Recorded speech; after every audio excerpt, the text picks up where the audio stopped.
हर हर हर महादेव।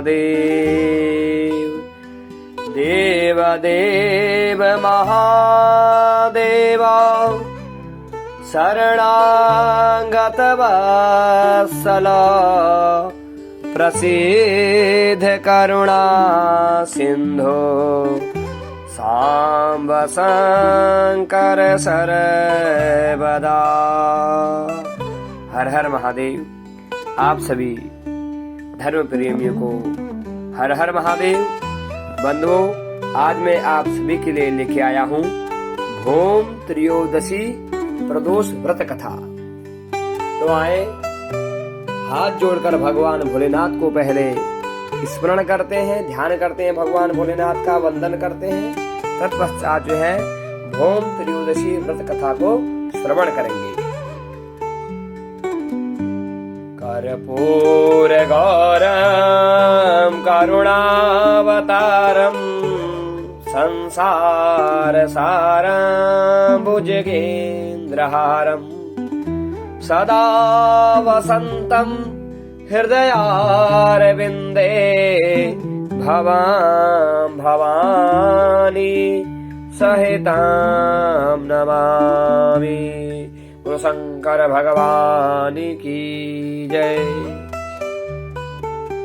बंधुओं, श्री सूजी महाराज कहते हैं, हे ऋषिगणों, अब मैं भौम त्रयोदशी प्रदोष व्रत का विधि विधान आपसे कहता हूँ।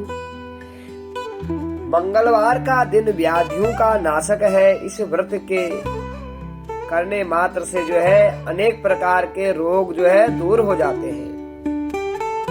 इस व्रत में एक समय वृत्ति को जो है गेहूं और गुड़ का भोजन करना चाहिए। देव प्रतिमा पर लाल रंग का फूल चढ़ाना चाहिए और स्वयं लाल वस्त्र धारण करने चाहिए। इस व्रत के करने से मनुष्य सभी पापों और रोगों से मुक्त हो जाता है। इसमें किसी प्रकार का संशय नहीं है। अब मैं आपको उस वृद्धा माता की कथा सुनाता हूँ जिसने यह व्रत किया था और मोक्ष को प्राप्त किया था। अत्यंत प्राचीन काल की घटना है। एक नगर में एक बुढ़िया रहती थी।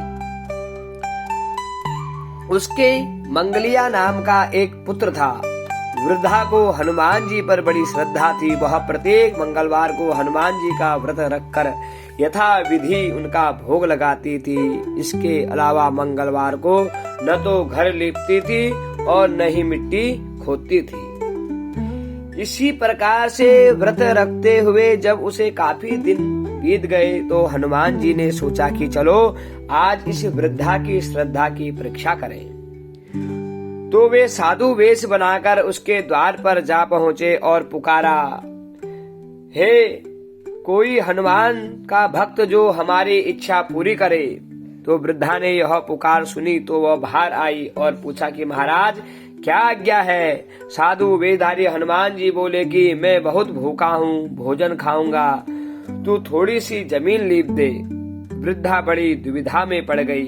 अंत में हाथ जोड़कर प्रार्थना की, हे महाराज, लीपने और मिट्टी खोदने के अतिरिक्त जो काम आप कहें वह मैं करने को तैयार हूँ। साधु ने 3 बार प्रतिज्ञा कराने के बाद कहा, तू अपने बेटे को बुला, मैं उसे औधा लिटाकर उसकी पीठ पर जो है आग जलाकर भोजन बनाऊंगा। वृद्धा ने सुना, उसके पैरों तले की धरती जो है खिसक गई, मगर वह वचन हार चुकी थी। उसने मंगलिया को पुकार कर साधु महाराज के हवाले कर दिया, मगर साधु ऐसे ही मानने वाले न थे। उन्होंने वृद्धा के हाथों से ही मंगलिया को औधा लिटाकर उसकी पीठ पर आग जलाई। आग जलाकर दुखी मन से वृद्धा अपने घर के अंदर जा घुसी और साधु जब भोजन बना चुका तो उसने वृद्धा को बुलाकर कहा कि वह मंगलिया को पुकारे ताकि वह भी आकर भोग लगा ले। वृद्धा आंखों में आंसू भरकर कहने लगी कि अब उसका नाम लेकर मेरे हृदय को और न दुखाओ। लेकिन साधु महाराज ने न माने तो वृद्धा को भोजन के लिए मंगलिया को पुकारना पड़ा। पुकारने की देर थी कि मंगलिया बाहर से हंसता हुआ घर में दौड़ा आया और मंगलिया को जीता जागता देखकर वृद्धा को सुखद आश्चर्य हुआ। वह साधु महाराज के चरणों में गिर पड़ी। साधु महाराज ने उसे अपने असली रूप के दर्शन दिए। हनुमान जी को अपने आंगन में देखकर वृद्धा को लगा कि जीवन सफल हो गया। तो सूत जी महाराज कहते हैं, हे ऋषिगणों, इस व्रत के करने मात्र से समस्त पाप के रोग व्याधि दूर हो जाते हैं और मनुष्य को भगवान भोलेनाथ की कृपा से समस्त प्रकार के सुख ऐश्वर्य की प्राप्ति होती है। हर हर महादेव। भगवान भोलेनाथ आप सभी का कल्याण करे।